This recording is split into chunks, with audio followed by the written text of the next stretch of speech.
All right, let's talk about something that trips up almost everyone when they're learning Japanese. The whole idea of giving. It seems so simple, right? But as you've probably figured out, it's a bit of a puzzle. I mean, think about it. It's one single action, but you've got 3 different verbs to choose from. It can feel, well, kind of complicated. So why? Why does Japanese need 3 ways to say to give? And more importantly, how do you know which one to use? Well, that's exactly what we're going to figure out. Okay, here's our game plan. We're going to start with the one concept that unlocks this whole thing, perspective. Then we'll look at each of the 3 verbs, ageru, kureru, and morau. And finally, we'll do a quick round to put it all together and make sure you've got it. So, the secret to solving this whole thing?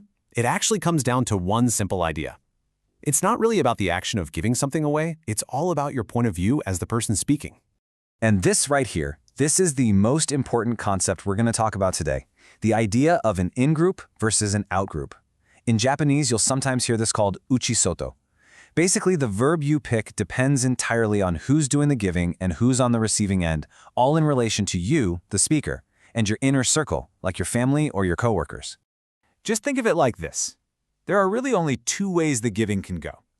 Either you or someone in your group gives something outward to other people, or other people give something inward to you or your group. These 2 directions, they're our starting point, and they match up perfectly with our first 2 verbs. All right, let's jump into that first direction, giving outward. This is for any time a gift is moving away from you and your inner circle. And for that, we're going to use the verb ageru. So here's the rule, and it's pretty straightforward. You use ageru whenever the giver is either you or someone in your in-group, like your mom or your brother, and the person receiving it is anyone else, an outsider. The action is flowing out from your circle. And building the sentence is actually super logical. It follows this really clean pattern. You start with the giver, then you mark the recipient with ni, then the object with o, and you finish with the verb. Let's see it in a sentence. 私は妹にプレゼントをあげました. I gave a present to my younger sister. Now, even though my sister is family, the action starts with me, the speaker, and goes outward to someone else. The flow is away from me, so we use agemashita. And this next one is a perfect example of how that in-group thing works. Haha, sensei ni hana o agemashita. My mother gave flowers to the teacher. See? My mother is part of my in-group. The teacher is in the out-group. So the action is moving out from my circle. And that means, once again, we use agemashita. Okay, so that was giving outward. Now let's flip it around and look at the opposite. We're now talking about giving inward, when someone from the outside gives something to you or your group. This is the job for our second verb, kureru. The rule for kureru is pretty much the mirror image of ageru. You use it when someone from the out-group gives something to you personally, or to someone else inside your in-group. The gift is coming towards your circle. You'll notice the sentence structure looks almost identical to ageru. You've still got the giver, the recipient, and the object.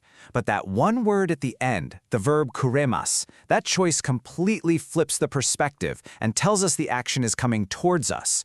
Now here is a really key example. 父は私に新しいカバンをくれました.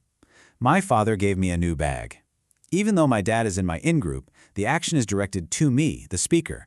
And whenever the speaker is the one receiving something, the action is always seen as flowing inward, right to the center of the circle. That's why we use kuremashita.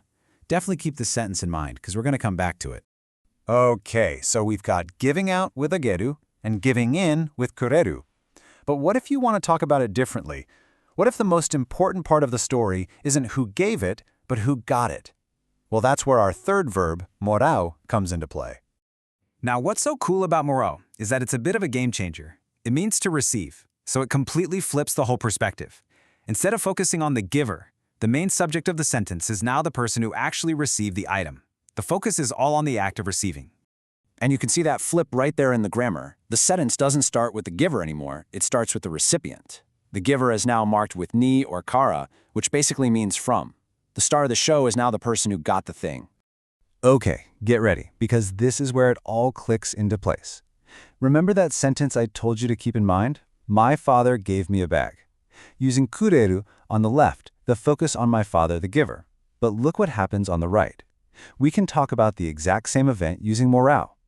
Watashi wa chichi ni kara kaban o moraimashita. I received a bag from my father. The situation is exactly the same, but the focus of the sentence has completely shifted from the giver to the receiver.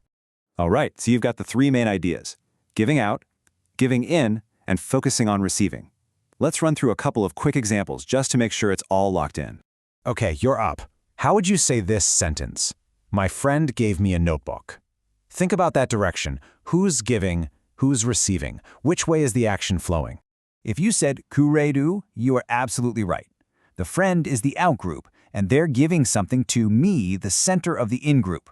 The action is flowing inward, so the sentence has to be Tomodachi wa watashi ni noto o kuremashita. Nice work. Let's try one more. How about this one? I received a letter from Ken. Now, what's the key word there? What's the main action, and who is the subject of the sentence? The focus is clearly on the act of receiving, and the subject is I. And that's your signal to use morau. The sentence becomes, Watashi wa Ken-san ni kara tegami o moraimashita. I am the one doing the receiving, so morau is the perfect fit.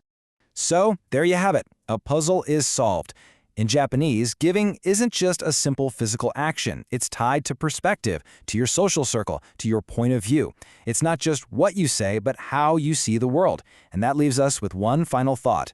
Now that you see giving is all about perspective, what else in the Japanese language might be too?